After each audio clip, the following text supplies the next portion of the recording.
आइए अब वाल्मीकि ऋषि जी द्वारा रचित रामायण से हम स्वाध्याय करते हैं। अभी प्रथम बालकांड का प्रथम सर्ग चल रहा है और इसमें महर्षि वाल्मीकि जी के पूछने पर नारद जी बता रहे हैं कि इक्ष्वाकु वंश में उत्पन्न अयोध्या में रहने वाले राम एक इस प्रकार के व्यक्ति हैं जिनमें अनेक प्रकार के गुण हैं, जिन गुणों की आप चर्चा किए हैं।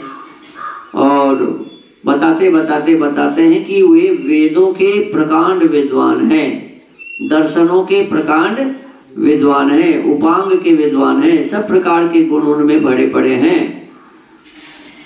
ऐसे पुत्र को राजा बनाना चाहते थे, युवराज बनाना चाहते थे दशरथ, लेकिन उनकी पत्नी जो कैकेयी थी उनसे वर मांग लिया कि इनको तो जंगल भेज दीजिए और मेरे पुत्र भरत को आप राजा बना दीजिए। और ऐसा निश्चय होने पर राम जी जंगल चले जाते हैं, उनके साथ सीता भी जाती है और लक्ष्मण भी जाते हैं। सबसे प्रथम दिन वो कहाँ बिताते हैं? श्रृंगवेरपुर। कहाँ? श्रृंगवेरपुर। और श्रृंगवेरपुर में उनका साथी होता है गू के साथ वो चले जाते हैं भरद्वाज जी के आश्रम। भरद्वाज जी के आश्रम से फिर उनके कथनानुसार चले जाते हैं चित्रकूट पर्वत। इधर दशरथ जी का देहावसान हो जाता है और भरत जी सेना आदि को लेकर वहाँ जितने भी ऋषि मुनि विद्वान थे सबको लेकर राम को मनाने आते हैं। राम मानते नहीं, अपना चरण पादुका उन्हें देते हैं और उसको लेकर के भरत जी चले जाते हैं वापस नंदीग्राम में एक पर्णकुटी बनाकर वहीं से शासन चलाते हैं। और ये चित्रकूट को भी सुरक्षित स्थान न जानकर, यहाँ लोग आते जाते रहेंगे परिचित लोग, तो वहाँ से आगे चले जाते हैं कहाँ?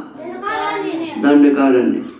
और दंडकारण्य से फिर वहाँ बहुत सारे राक्षस आदि को मारते हैं। वही उस शूर्पणखा का को कुरूप बना देते हैं, नाक काट कर उनके भाई लक्ष्मण जी। और बहुत सारे राक्षस उन पर हमला करते हैं, तो बहुत सारे राक्षसों को ये क्या करते हैं? मारते हैं। और इसके बाद वहाँ से रावण मारीच को लेकर आते हैं और राम और लक्ष्मण उस एक मृगा बनकर वो आता है और वो उसके पीछे चले जाते हैं। सीता को रावण हर के ले जाता है। फिर रास्ते में जाते हैं, एक जटायु मिलता है, वो बताता है कि भाई किस प्रकार से सीता को ले गया है। फिर आगे जाते हैं पंपापुरी पर हनुमान जी से वो मिलते हैं और वहाँ से हनुमान जी ही सुग्रीव का दर्शन कराते हैं और सुग्रीव अपने भाई के बारे में बताते हैं कि वो किस प्रकार का अन्यायी है, दुष्ट व्यक्ति है, हमारे साथ क्या करता है। और ऐसे फिर भगवान राम बाली के सुग्रीव के माध्यम से बाली का हत्या कर देते हैं और फिर उस राज्य का राजा किष्किंधा का राजा किसको बना देते हैं? सुग्रीव को बना देते हैं। अब इसे आगे थोड़ा सा हम पाठ कर लेते हैं। स च सर्वान् समानीय वानरान् वानरर्षभः दिशः प्रस्थापयामास जनकात्मजाम। तब उन वानर राज ने, वानर राज कौन? सुग्रीव। वानर राज कौन? सुग्रीव। तब उन वानर राज ने भी सभी वानरों को बुलाकर जानकी का पता लगाने के लिए उन्हें चारों दिशाओं में भेजा। जब तो दोस्ती हो गई, उनको राजा बना दिया, भाई बाली को मार दिया, अब जो सर्वे सर्वा तो सुग्रीव ही हो गए।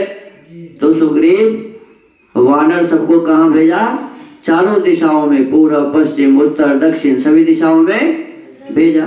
तो यहाँ वानर शब्द का मतलब लोग मतलब क्या लगाते हैं? पेड़ पर रहने वाला वानर। वानर का मतलब बंदर नहीं होता, वन में रहने वाला जो मनुष्य होता था ना, उसी को क्या कहते थे? वानर कहते थे। वन में रहने वाला जो नर है उसी को क्या कहते हैं? वानर। लोग ऐसा ना जानकर क्या किया कि वन में जो बंदर रहता है उसको पूंछ लगा दिया, मुंह टेढ़ा कर दिया और कहा कि यही माने भगवान राम के साथ काम करता था। ये बंदर नहीं काम करता था, मनुष्य थे। वो क्या थे? मनुष्य थे। अब बताओ, भगवान राम के साथ जब बातचीत किए हैं ना, आप आगे पढ़ेंगे तो पता चलेगा, हनुमान जी तो राम जी बताते हैं कि हनुमान जी चारों वेदों के विद्वान हैं और व्याकरण के तो बहुत बड़े विद्वान हैं। तो इस प्रकार के व्याकरण का और वेद का विद्वान ये बंदर होगा क्या?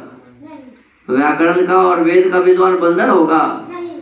तो इस प्रकार से हमको आपको विशेष रूप से समझना चाहिए। तो सुग्रीव जंगल में रहते थे, वन में रहते थे और वहां का राजा थे और वहां रहने वाले जितने भी लोग थे सभी उनके प्रजा थे।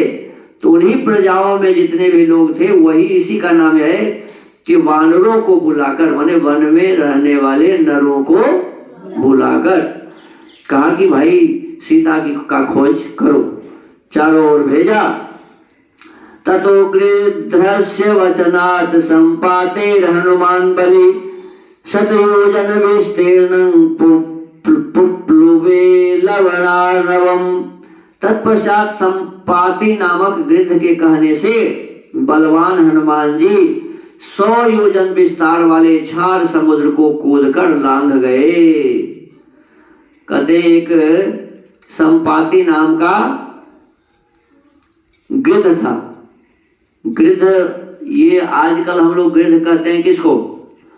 जो ऊपर में उड़ता रहता है। आदमी जब कोई मर जाता है तो उसका मांस खाता है नोच नोच करके, एक पक्षी होता है। लेकिन इसमें जो गिद्ध है ये गिद्ध नहीं था। लोग गलत से कहते हैं कि यही गिद्ध था। ये जटायु और ये संपाति, ये सभी गिद्ध नाम का उस समय कोई जाति रहा होगा मनुष्य में ही। और उसके बारे में यहाँ कहा गया कि मनुष्य जैसे कैसे बात करेगा वो? ये पक्षी मनुष्य जैसे बात करेगा क्या? नहीं कर सकता है। तो कहते हैं संपाति नामक गिद्ध के कहने से। तो बताओ, कोई भी अभी का जो गिद्ध है ये आदमी जैसे कहता है क्या? बोलता है क्या कि सीता को ले गया है? ऐसा कहेगा? ये पक्षी कभी नहीं कहेगा। वो मनुष्य थे। वो कहने वाले कौन थे जी? मनुष्य थे। तो संपाति नामक गिद्ध के कहने से बलवान हनुमान जी 100 योजन विस्तार वाले छार समुद्र को कूदकर लांघ गए।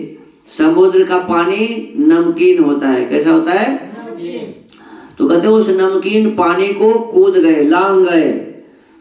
और तत्र लंका समासाद्य पुरीं रावण पालिताम ददर्श सीतां ध्यायन्तीम शोकवनिकांगताम। वहां रावण पालित लंकापुरी में पहुंचकर उन्होंने अशोक वाटिका में सीता को चिंतामग्न देखा। हनुमान जी गए और ढूंढ कर देखा, पूरा घूमकर तो देखा कि सीता जी वहां बहुत ही चिंतित हैं अशोक वाटिका में।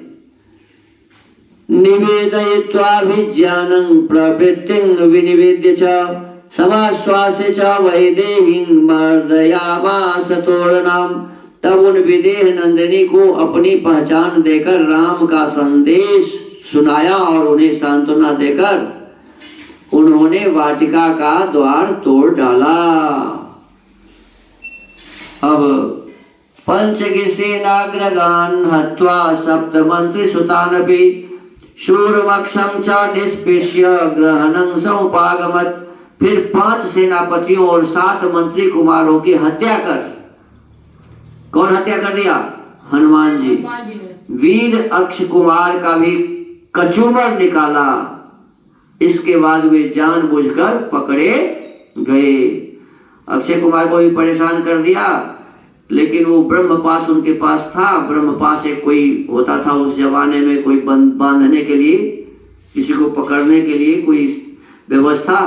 तो कहा कि इस ब्रह्म पास को झुठलाना अच्छी बात नहीं है। तो जानबूझकर उसमें हनुमान जी फंस गए, पकड़े गए। अब इसके आगे स्वाध्याय कल करेंगे। ओम